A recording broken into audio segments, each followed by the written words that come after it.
Today we'll be making mushroom Alfredo. It's one of my favorite pastas. It's a very simple pasta, but yet nobody does it right. So I'll show you a simple tips, in my opinion, why this is the better version of this pasta.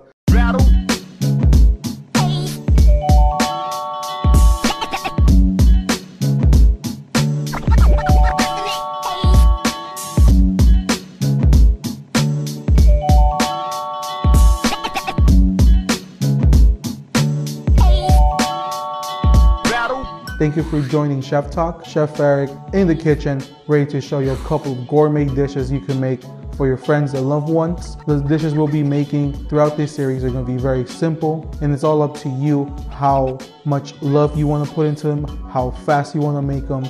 Obviously, the little more love, a little more this, a little more that makes it better. But nonetheless, if you're in a rush, you still be able to make them nice and sexy all the time. And something about mushrooms in the Alfredo just makes me happy. So here we go, guys. So we're gonna start with a generous portion of olive oil into the pan. Now you don't want your pan to be extremely hot or too low a temper. You want a nice medium heat, just so you can fry your garlic.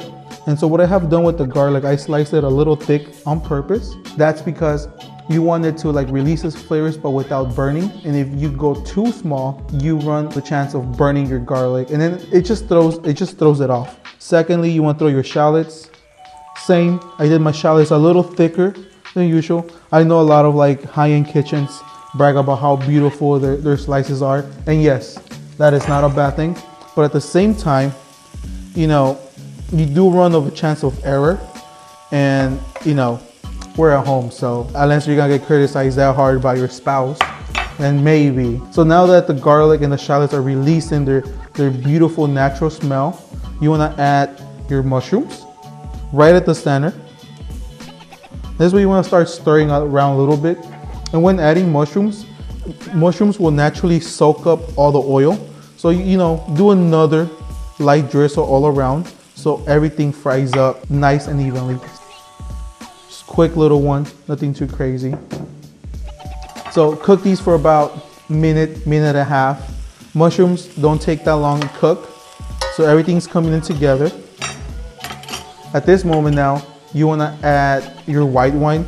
I have a Chardonnay dry wine because it just adds so much more depth, the natural dryness of the wine.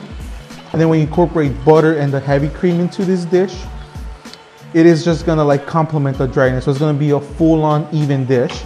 And as you can see, it's steaming right away. And at this moment is when you wanna bring up your heat a little higher, just so all the alcohol will steam off really fast. Keep on stirring everything evenly so your mushrooms cook. And if you do a pasta like this in a larger pan, it's easier just because the alcohol burns off quicker, and you don't have to reduce your sauce, so you don't also go into the danger zone of over reducing, and then your pasta's a little dry and nasty. So this is when I add my cream now. Exactly 2 cups of heavy cream. And you'll see all the ingredients in the description below and at the end of the video as well. And so at this moment, like I said, the heat has been brought up slightly. And you just wait, give it a couple of seconds. It's gonna start steaming really quick. It's gonna start coming to a boil. And at this precise moment, it's important for you to add a pinch of salt and a pinch of black pepper. You want to layer your flavors instead of just adding all the salt or all the seasoning at the end. Now that you add the cream, a little salt is going to bring those couple first major flavors that are really going to stand on your pasta out now. So as you see, it was a very slight pinch. Just a little bit of crushed pepper. And that's the secret, man. If you do fresh cracked pepper on this pasta, nobody, and I mean even the top restaurants, they will not compare to what you're doing at home.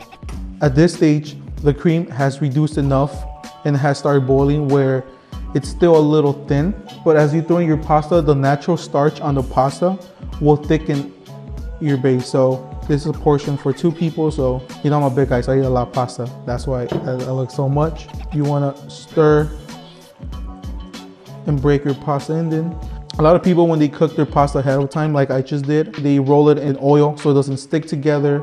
Some people will wash it off once or twice, but then you just release all the natural starch from it. Unfortunately, this recipe does have some gluten, but in my blog, you'll find a recipe that is gluten-free and even vegan, believe it or not. It's one of my own recipes that I have actually done more than a couple of times. I had huge failures in the beginning, but that dish kept on growing on me, so I worked it and worked it. And so now the version that I'm giving you on my blog, it's gluten-free and vegan, and it works great. And it's savory, it's a little sweet. So check it out, okay? So the pasta is almost ready at this point. The natural liquor has burned off. Now you can just smell the mushrooms, you can smell the wine. You really smell the cream, everything coming in. At this point, you want to reduce your heat. Because like I said, you don't want to over reduce it and then make your pasta dry. This is where all the flavor comes out. You want to do another light pinch of salt again. A few more cracks of pepper. I'm going to do about 6. Maybe that was 7. Now you want to add just a small block of butter. So another reason why I don't like adding oil into my pasta when I pre-cook it is because it adds another level of fattiness into your dish that sometimes is not desired. I hate going out to Italian restaurants or other people's houses and they drench everything with oil and fat. Fat is good for your meals, but too much fat can make a dish too heavy. You'll have like garlic breath. So I don't do any oil on my pasta. I keep it nice and dry. Just a little water so it doesn't stick to it. Then when I add the butter, that's just a nice amount of fat to make the pasta smooth, even, and enjoyable. You know, after you eat this, yes, you'll full and you'll feel nourished, but you're not gonna feel heavy. You know, I think that's a difficulty with chefs, is finding balances, not just on the dish, but balance on the actual like dietary area. So as you can see, the pasta now is nice and rich. At this time, I turn it off now. So the pasta is completely cooked. You're done here.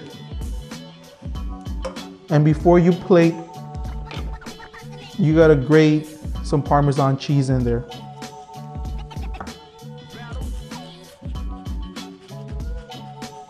And this pasta is all about the cheese. So all those cheese lovers out there, go heavy on this, man. I'm gonna stir one more time. Also, the cheese is gonna act as a natural thickener, so the pasta becomes nice and creamy and rich. Make sure you get every single corner. I always recommend plating this pasta in a deep bowl just because it's so good, so addicting, and you just want to get every single drop of this in a nice big man portion. Make sure you get some of those mushrooms on top. Don't be stingy, be really generous with the black pepper.